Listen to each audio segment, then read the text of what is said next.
Hal,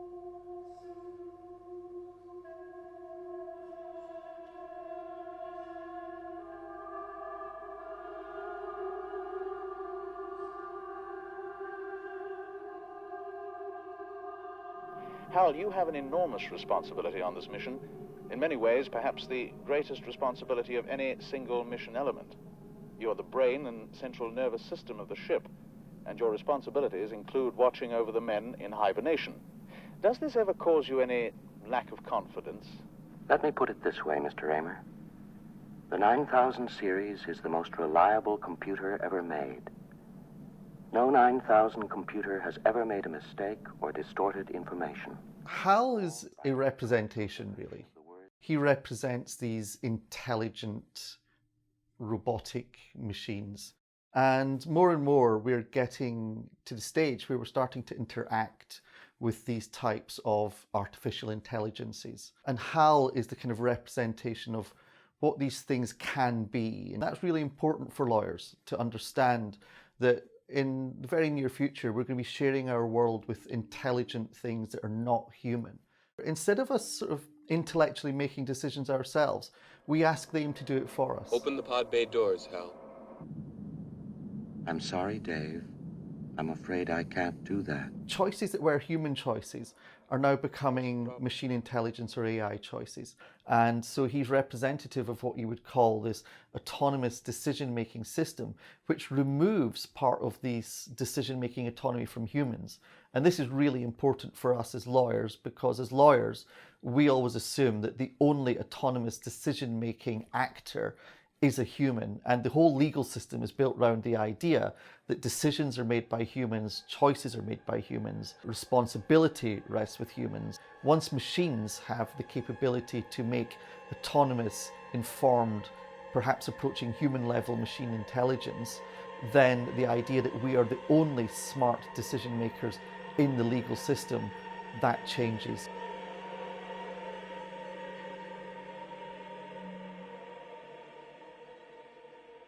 Self-driving cars are already being trialled on the roads, and they're making multiple sophisticated decisions which affect not only the driver, but also other road users, passengers, pedestrians. The development of these systems is going to become incrementally greater over time. There will be, in the very near future, intelligent, autonomous decision-making systems which will supplement and in some ways replace human decision-making.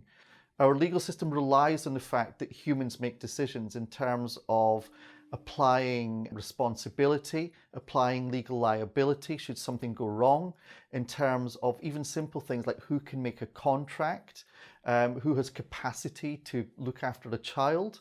Do I need to be told that my son or daughter is ill at school and I need to get out of a meeting I'm in to go and pick them up? Or is the meeting more important? We could make responsibility with the human owners or operators or the designers simply by saying they're not human, essentially, by saying they are simply a tool or a device, and as such they don't have human capacity. That is, in legal terms, to deny them legal personhood. However, as these systems become much more sophisticated and much more, let's use the word intelligent, then we get to the point wherein it's almost impossible for the manufacturer to be able to anticipate what they're going to do.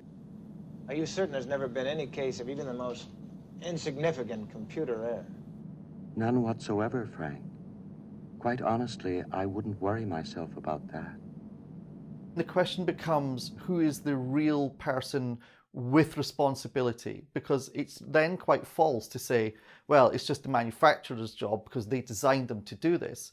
When in fact, you wouldn't say, for example, as a child gets older, that a parent remains responsible for all the decisions a child makes through the rest of its life. At the moment, artificial intelligence is a toddler. And yes, we can say responsibility relies with the parents, or in this case, the manufacturers and designers. But in 15, 20 years' time, it is possible, and certainly within 30, 40 years' time, probable, that artificial intelligence will reach sort of human-level machine intelligence. And then you probably have to think of them more as adults, as decision makers. And I think to simply keep them as artifacts or tools would be to deny them their autonomy and their agency.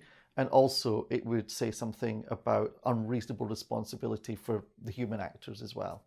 There is actually a kind of middle way, which some people have spoken about, which is something that makes me slightly uncomfortable, which is to go back to the old Roman law and to treat them as an intermediate class, as slaves were treated under Roman law, and kind of say, well, there's free humans, there's machine intelligence, which is not quite human, but then it's not quite just an artifact either. I have real moral concerns over that, because then we're just creating a complete underclass. Now, we could say, let's wait until that happens and then have the legal system respond to that, but I would say that's too late. I think we need to be thinking about these challenges now so that the legal system is ready to decide what we do when we're joined in our world by these intelligent artificial decision makers. Do you believe that Hal has genuine emotions? Well, he acts like he has genuine emotions. Of course, he's programmed that way to make it easier for us to talk to him. But as to whether or not he has real feelings is something I don't think anyone can truthfully answer. One way to view Hal is, of course, he is completely subservient to not just the crew. Hal is also completely subservient to the instructions coming from Mission Control back on Earth. And that's what sends Hal crazy. Hal is getting two competing sets of instructions from the crew and from Mission Control. Hal is put in an impossible position, and he is put in that impossible position because he's not fully human. So Hal can't make his own true self-determination as to what to do. And ultimately it sends him crazy, with tragic consequences for the crew and tragic consequences for Hal. Dave, stop. I know I've made some very poor decisions recently. I'm afraid. I'm afraid, Dave.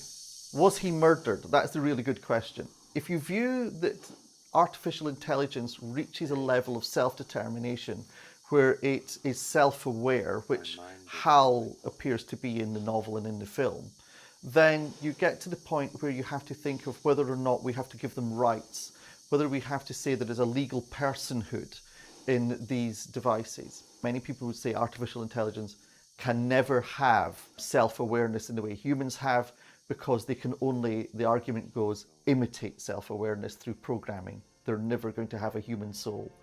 The other way to look at it is that Hal was in fact self-aware. Hal should be recognized by the law like humans and other self-aware decision makers as having a right to his life, and that was taken from him. Murdered, perhaps you could argue maybe it was self-defense.